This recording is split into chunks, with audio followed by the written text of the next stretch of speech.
kong mahal mo pa rin si Eduardo. Pero hindi ka niya na mahal. Kaya paubaya mo na siya sa akin. Huwag mo na siyang agawin pa. Pinagbibintangan mo ba ako, Serpina? Hindi ko magagawa yan. Hindi ako naniniwala sa'yo. Kung si Valentina nga, hindi mo tinigilan eh. Ako pa. Paano napasok sa usapan natin si Valentina? Paano mo nakilala siya?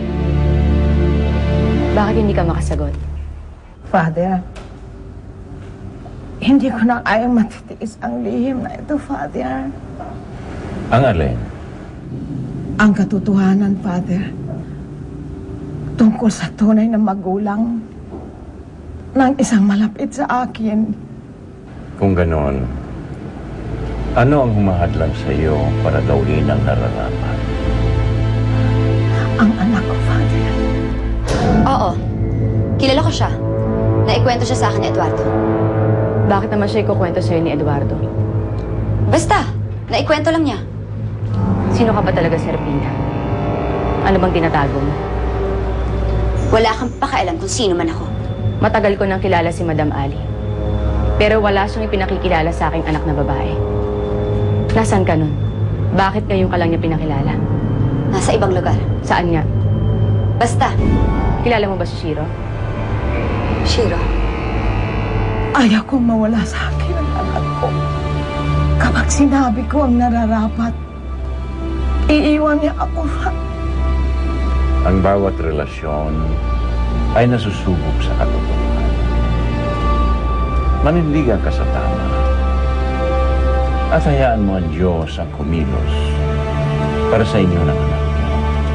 Kung ano man ang katotohanan na dapat mong ihayag, sabihin mo na sa taong nangangailangan ito.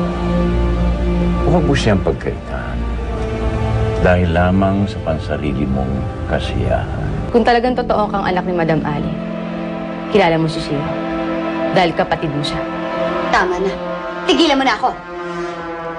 Kaduda-duda ang pagkatao mo, Serpina. Tapat ka ba talaga kay Eduardo? Sinabi mo ba sa kanya ang lahat ng dapat niyang malaman? Wala kang pakialam sa amin. Meron. Dahil kaibigan ko siya. Mahalaga siya sa akin. At kung kinakailangan na kausapin ko siya para magsabi ka ng totoo, gagawin ko yun, Serpina. Hindi!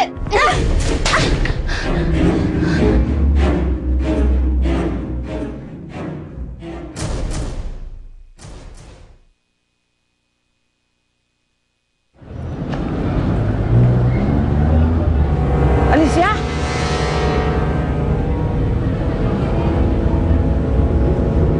Sino kayo? Bakit niyo ako kilala sa pangalang yon? May sasabihin ako sa'yo. Importanteng importante.